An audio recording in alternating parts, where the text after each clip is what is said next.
బులెటిన్లో breaking news చూస్తున్నాం. దేశవ్యాప్తంగా సంచలనం రేపిన దిల్సుఖ్ నగర్ బాంబు పేలుళ్ల కేసులో మరో కీలక పరిణామం చోటు చేసుకోబోతుంది. ఇప్పుడు ఈ కేసుపై ఇవాళ హైకోర్టు కీలక తీర్పునివ్వబోతోంది. ఈ కేసులో ముద్దాయిలు దాఖలు చేసిన పిటిషన్ను ధర్మాసనం తుది విచారణ జరపబోతోంది. 2013లో దిల్సుఖ్ నగర్లో పలు చోట్ల జరిగిన ఈ భారీ బాంబు పేలుళ్లలో 18 మంది మృతి చెందగా 130 మందికి పైగా గాయాలయ్యాయి. ఈ కేసులో ప్రధాన నిందితుడు యాసిన్ బత్కల్ సహా మరో 5గురికి ఎన్ఐఏ ఫాస్ట్ ట్రాక్ కోర్టు 2016లో ఉరిశిక్షని విధించింది. దీనిని సవాల్ చేస్తూ నిందితులు హైకోర్టును ఆశ్రయించారు. దీనిపై హైకోర్టు నేడు తుది తీర్పును వెలువరించబోతోంది. కాగా ఘటన జరిగిన నాటి నుంచి యాసిన్ బత్కల్ సహా పలువురు నిందితులు ఇప్పటికీ పరారీలోనే ఉన్నారు. ఈ కేసులో యాసిన్ భత్కల్ కీలక సూత్రధారిగా తేల్చింది కోర్టు. ఇప్పటికే 5గురు నిందితులకు ఎన్ఐఏ స్పెషల్ కోర్టు ఉరిశిక్షను ఖరారు చేసింది. అయితే ఎన్ఐఏ కోర్టు తీర్పును నిందితులు హైకోర్టులో సవాల్ చేశారు. తాజాగా హైకోర్టులో ఈ కేసులో వాదనలు ముగిశాయి. దీంతో ఇవాళ హైకోర్టు తీర్పును ప్రకటించబోతోంది.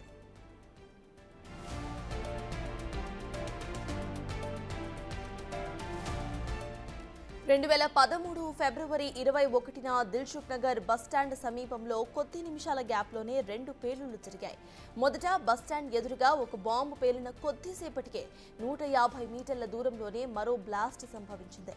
టిఫిన్ బాక్సులో బాంబు పెట్టి టెర్రరిస్టులు ఈ దాడికి పాల్పడ్డారు. పేలుళ్ల ధాటికి 18 మంది మరణించగా దాదాపు 130 మందికి పైగా గాయపడ్డారు.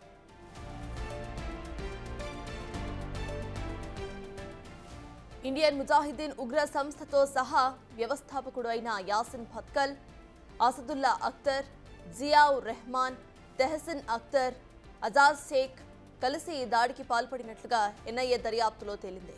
దీంతో పాటు దాదాపు 10కి పైగా బాంబు పేలుళ్ల ఘటనలో యాసిన్ భత్కల్ పాత్ర ఉంది.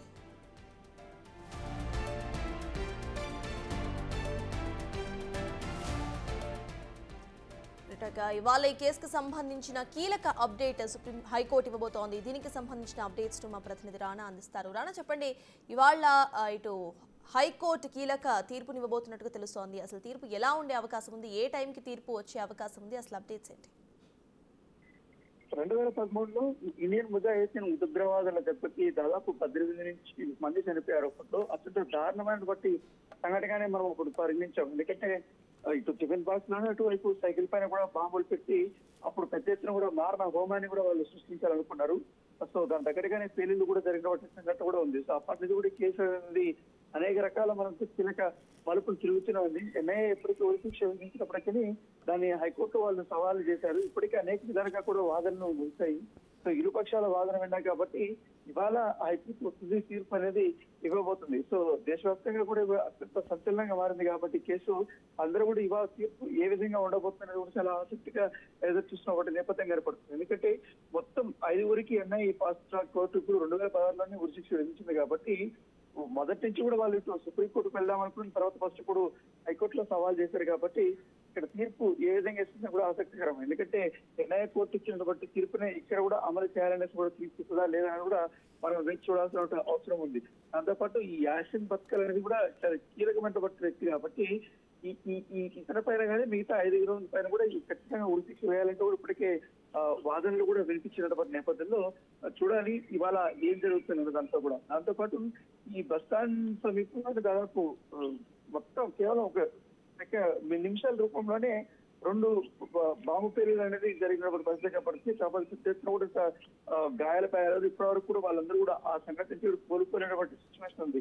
ఇంకా చాలా మంది కూడా ఆ సంఘటనలో గాయపడినటువంటి వారందరూ కూడా కాళ్ళు పోగొట్టుకున్న వారు ఉన్నారు. అలాగే కళ్ళు పోగొట్టుకున్నటువంటి వారు, వికట జీవితులుగా ఉన్నటువంటి వారు ఉన్నారు. ఇప్పుడు కూడా అనారోగ్య సమస్యలతో బాధపడుతున్నటువంటి వారు చాలా మంది ఉన్నారు.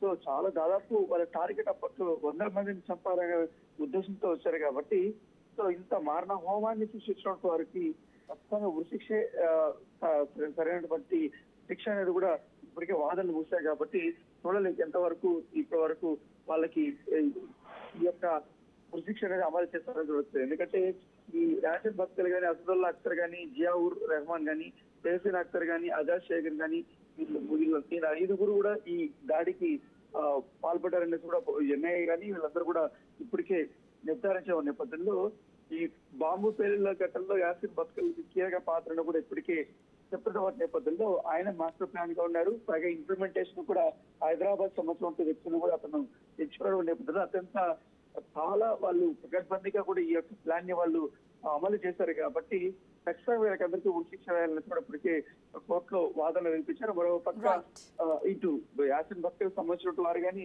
ఉరిశిక్ష వేయడం తగదంటూ కూడా వాళ్ళు లాయర్లు ఇప్పటికే వాదన వినిపించారు. సో చూడాలి ఇవాళ ఎంతవరకు కూడా ఇవాళ ఏ టైప్ ఆఫ్ తీర్పు వెలువడుతుందో. Right, thank you Rana.